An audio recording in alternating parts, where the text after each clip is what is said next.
Welcome to another episode of Jammin' with Jason. Hey, before we get started today, I wanted to let you know this episode is sponsored by C-Risk Academy. Now, did you know that C-Risk Academy is the #1 on-demand and webinar training platform for internal auditors and professionals in risk management and compliance? With hundreds of on-demand courses and webinars each month, you are sure to find training and certification courses that are relevant to help you do your job better.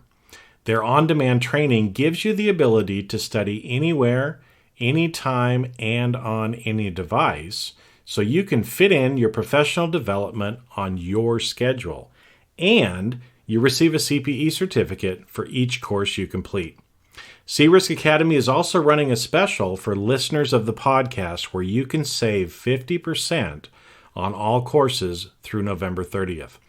All you need to do is click on the link in the show notes and use the coupon code JAMMING2019 when you register to get the 50% off discount.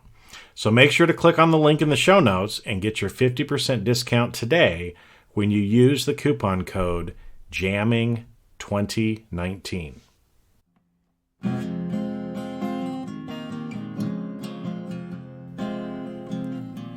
Welcome to Jammin' with Jason Mefford, a show where we discuss topics relevant to chief audit executives and professionals in audit, risk, and compliance. We discuss the technical and soft skills needed to navigate the minefields of organizations. You hear best practices and practical advice for helping you advance your career, and we'll even talk about music, mindfulness, and psychology, because we can. So sit back and relax while you listen to the #1 podcast in the world for internal auditors, unscripted and unedited. Welcome to another episode of Jamming with Jason.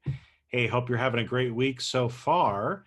I've had a really good week, actually. This last week, I did a webinar on risk-based internal auditing. And this is a topic that I've been discussing. I've written a book on it. I've taught courses all over the world, developed certifications around this.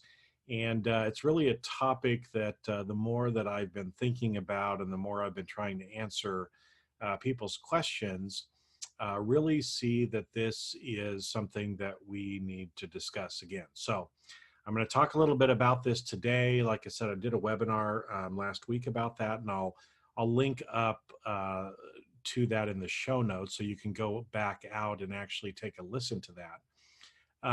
But let's kind of jump in and talk about risk-based internal auditing.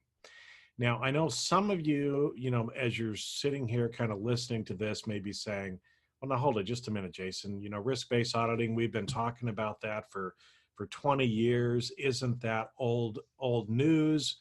Because a lot of people now are talking about objective-based auditing or enterprise risk management auditing. Well, what many of us have been talking about for the last 20 years that we've been calling risk-based internal auditing is actually the same or similar, but in a new packaging that some people now are trying to call objective-based. Because here's the deal.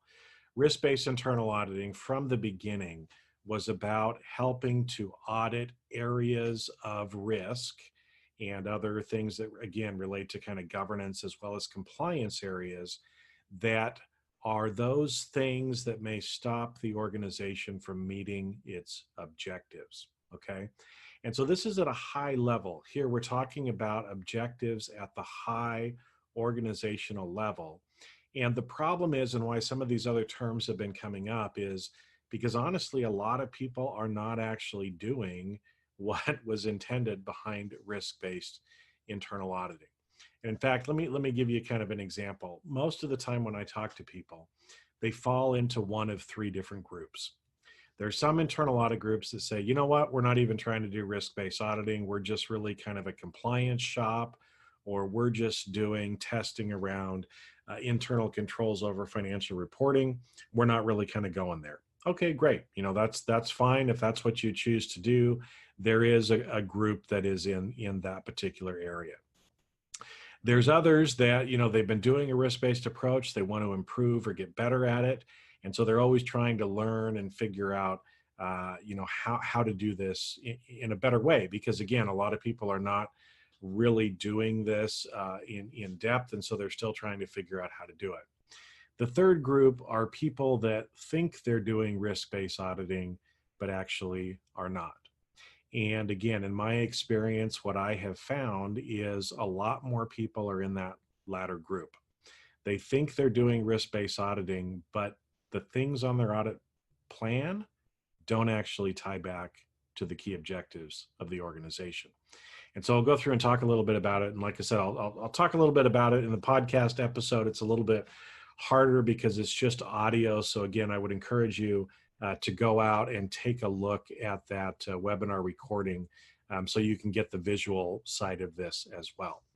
Now, why am I talking about this? Let me go through and explain some of the challenges that are currently going on in internal audit. And again, I don't know if you've seen these in your particular organization, but again, having been in the industry for a long time, coaching chief audit executives, training internal audit teams all over the world, I see a lot of what's going on. And I really kind of keep my finger on the pulse of the profession. And here's some of the things that we're seeing. Internal audit is still stuck in the historical weeds. So we end up very far down in the process or transaction level within organizations, and often we end up focusing kind of on the wrong areas. Those areas that we may believe are high risk, but actually to our organization are not high risk areas. Now, by doing that, what this means is often management doesn't actually think that we are adding any value. Because we go away, we do this great audit, it's done all in accordance with the standards, we've got a beautiful set of work papers, and our report just looks wonderful, we've got nice charts and other things on it, and we take it to management and they look at it and they kind of roll their eyes at us and think, okay, thank you, but that doesn't really help me in doing what I need to try to do to help move these strategies to help us achieve our objectives as an organization going forward. And so again, we see this over and over again. There's been lots of studies that have shown that management's view of the value that we add is significantly different than what we think. In fact, it's usually anywhere from 30 to 40 percentage points lower than the value that we think we're adding, which is a problem because what that means is it's actually coming back and internal audit is being downgraded in some organizations or made obsolete. Sometimes management will look at it and say, well, I don't even know why we have this internal audit group. They're not really adding a lot of value. Why don't we create a new group that can do some of the stuff and we'll just outsource the rest of the things? Or like I said, being downgraded. We've seen again across some companies where what used to be a vice president or senior vice president job at an organization for a chief audit executive, when that person moves on and they repost the chief audit executive job, they're actually downgrading it to a director or manager level. Now, what that means is that the managers in the organization don't think that internal audit is adding value because they're downgrading the position, having it to report lower and lower in the organization. And honestly, it's usually somebody that's not maybe as technically competent that ends up filling that particular role. So again, that's an issue that we're trying to deal with. And the reason why I like to talk about risk-based auditing is it actually helps solve some of those challenges, okay? Because there's an opportunity, and I want you to remember this. Anytime that there's challenges, there are opportunities. Now, you can choose to, cry about the challenges and stomp your feet, or you can actually take advantage of and try to move into those opportunities. So those challenges mean that we have an opportunity to align our efforts better with management so that management actually views us as adding more value. Now, one of the ways that you can align your efforts with management is to focus on helping them to achieve their objectives, which again is the basic, purpose behind risk-based auditing from the start. And but again, the problem is most of the time we're stuck down in the weeds, auditing process and transaction level things from a historical nature that most of the time don't help those managers. Now, if we want to be seen as a trusted advisor and adding value, we have to do more to actually help the organization achieve its objectives. But by doing this, it allows us actually to be much more proactive and less historical in what we are actually doing as well. Okay. Now, let me, I won't get into kind of my whole story behind how I really kind of got to this point. But let's just say I've been on both sides of it, being in charge of risk management, compliance, audit, information security, being a consultant, being a trainer, working in the GRC space and seeing how some of the other groups in the organization view internal audit. And that's really kind of how I've gotten my perspective and see that unfortunately our profession is in a little bit of trouble. But like I said, that provides us with these opportunities, but it means we actually have to start doing some things differently. Now, to get into that and kind of explain, because sometimes when I talk to people, they say, well, I'm much more, because of my background and my experience, I'm much more comfortable looking at processes, being able to take them apart, look at the controls that are there, and really be able to help make sure that from a process level, that we're doing a good job. Or I've got a finance background, so I feel much more comfortable in the accounting area, and I totally understand that. But internal auditing is much more than just those limited scope areas. So let me give you a little story to help illustrate why this kind of happens and what we need to do different. And I'll share with you as well a story from my career to try to help if you're feeling that way, how we can do things a little bit different. And then I'll kind of wrap up with some different questions for you to ask yourself to help you really see which of those three buckets are you in. Are you not doing it at all? Are you think you're doing it but you're not really? Or are you at the point to where you're trying to improve and incrementally grow?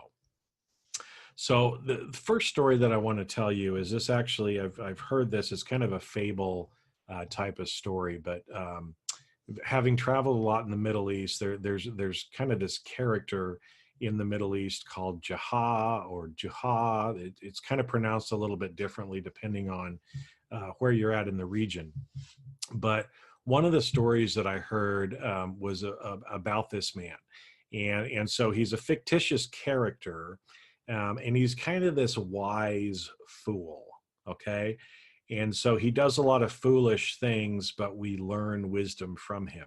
So very similar to like Aesop's fables and some of the other things that are out there in this kind of venue or vein. And so in this story, Jaha is wandering around and he's looking very, very panicked. And he's searching around, he's looking underneath things. You can tell that he is very, very anxious and very worried.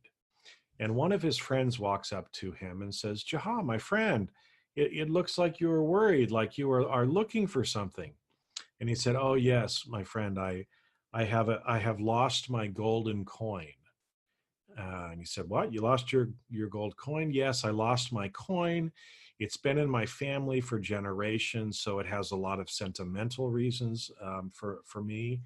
But it's also made of gold and it's worth a lot of money, and I cannot find it. I need to find my gold coin. So his friend, of course, wanting to be helpful, says, well, let me help you look for it.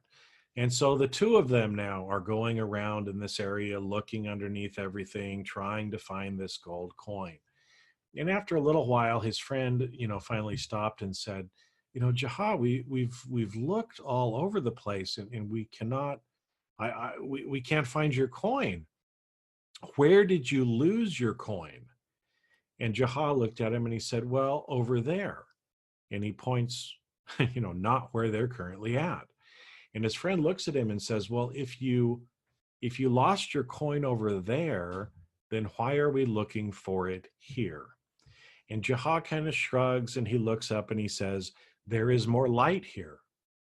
And I think that, a lot of times, again, as auditors, I understand.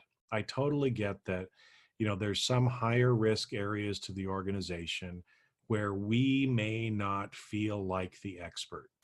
And we're afraid to actually look or go and try to understand some of these particular areas because we don't really feel like we're an expert. Well, let me tell you, we don't have to be an expert to actually audit, to actually be able to help provide some advice and insight to others. The outside perspective that we have, asking the right questions, seeing things from a different perspective can actually add a lot of value to people that, again, are usually stuck in the details of what they're trying to accomplish. Now, let me give you a little personal story. Excuse me. Somehow I made it all the way through high school, a bachelor's degree and a master's degree at university level, having never taken chemistry. Now, I took lots of physics. I always liked physics much more than chemistry. And so I always chose to take physics classes, or I had to take some biology classes for electives, but I never ended up taking chemistry in school. Now, when you fast forward, and I was a chief audit executive at one of the companies where I was at, one of our major divisions was a chemical division. So here I was, I've got lots of business experience. I've worked with companies all over the world in all different kinds of industries. And I find myself now with one of our major divisions being a chemical division, and I probably need to audit something in that area, right? Now, here's the problem. Like I said, I didn't have any formal training in chemistry. I understood the periodic table of elements from a physics perspective and other things like that I've learned over the years, and had a basic understanding of kind of chemical reactions. But myself, I was not an expert in chemistry. Now, if we had to go in and audit that particular division, would it be good for me to say, well, I think there's probably some risks in that area, but I don't really understand chemistry that well, and I don't have a PhD in chemistry. So we really probably can't do an audit in there. So I'm just going to kind of pretend or ignore like it's not there, just like kind of that Jaha character would do. Well, of course not. I can't do that. But at the same time, do I need to have a PhD in chemistry in order to be able to audit the operations of our chemical division? No. Did I need to learn more about chemistry? Yes, I did. And so, in fact, what I did was I got on the calendar with one of our operations managers who happened to have a PhD in chemical engineering. And I sat down with this man over the course of 2 days, and he actually explained to me in detail the actual workflow and the chemical reactions and everything that were happening throughout his plant, to explain how the end product comes in, the chemical reactions that were happening, and when those chemical reactions were happening, what the byproducts were, what we were splitting out, how we were capturing each of those different things, how we were adding other things into it. And at the end of the day, it came out at the end with our product, along with usually some other byproducts. And so, again, having him go through and understand and share with me what those things were provided me much better context in order to be able to understand that particular area. Then I could actually ask him more intelligent questions about why we were doing things certain ways, right? but it also helped me to understand where the key control points were from an operational perspective, because we were looking kind of at the operational flow of the organization, of that plant, and where those important controls were, that if we were going to go in and audit, what would be the things that would be most important for us to take a look at. Now, again, that's just an example of, if you feel like you don't have the information that you need, or that you're not really knowledgeable or have the education in those areas, then there's a couple of things you can do. Either first, try to go and get it, like I did by sitting down with this operations manager for a couple days and learning about what it is. Go take a training course, right? You can do that, or bring in someone else to be able to help you on a particular project. So again, that means you could bring in an outside consultant, maybe, who has experience there, or you could bring in someone from a different part of the organization who is knowledgeable to be able to help you in understanding those particular areas, right? Because again, we shouldn't just shy away from those bigger risk areas just because we don't feel like we're an expert in that particular area. Okay, so that's one of the things, again, like I said, that I've seen a lot of people kind of shying away from, and not actually going after or looking at some of those truly higher risk areas in the organization.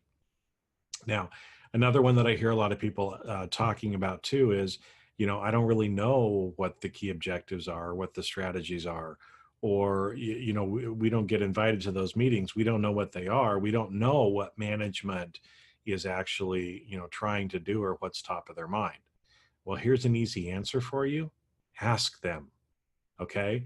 Now, again, you're going to have to develop your relationship with them so that they can trust you. But ultimately, if you want to find out what the biggest risks in the organization are, there's a few different places where you can go and look. And like I said, I got into more detail on this in the webinar, so I'm not going to kind of belabor the point here. But the fact is, there are some easy questions you can ask, and some places where you can go to be able to start understanding very quickly what really the biggest risks in your organization to its meeting its key objectives actually are. Okay, so with that, let me go through and just kind of talk about some different questions for you to try to ask yourself. Because again, I know some of you, as you started listening to this, you're thinking, oh, risk-based auditing, we're already doing that. No worries, Jason. But as we've gone through and talked a little bit about this, I want to give you some questions for you to really kind of ask yourself and be honest with yourself about whether or not, depending on how you answer these questions, on how much of a risk-based approach you're really taking. And I told you at the beginning, I'm going to be talking more and more about this because, many years ago, I wrote a book. I've actually been updating some of the content related to that, and I'm going to be reissuing or re-releasing some of that information kind of in a deeper level course for people to be able to go through because I know that lots of people have questions about this, and I want to be able to provide the answers and honestly provide answers in the right way. And what I mean by that is, let me give you a little example. I help lots of people pass the certified internal auditor exam.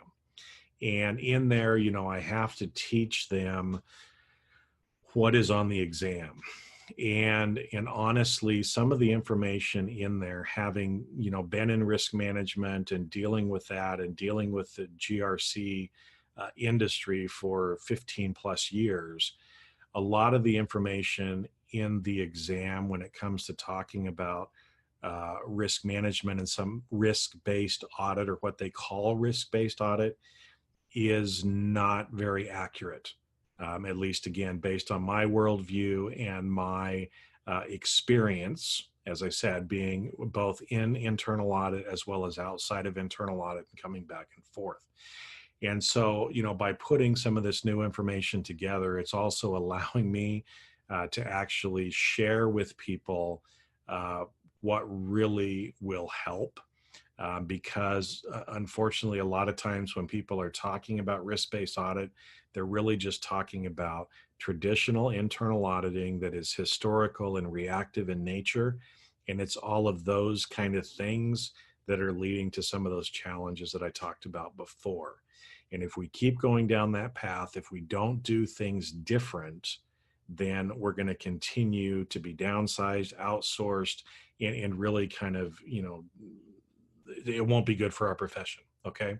So it's an opportunity, again, like I said, for me to be able to share with you some of these cutting edge things as they're coming out and as I've been working on them. So you'll see some more information about that coming out very, very soon, as a matter of fact. So keep your ears peeled for that. But I want to get into these questions to kind of wrap up the stuff now. So, as you think about your audit planning, so here's the first question. Do you start your audit planning with an audit universe or your organization's key objectives? Now, let me ask that again. Do you start your audit planning with an audit universe or your organization's key objectives?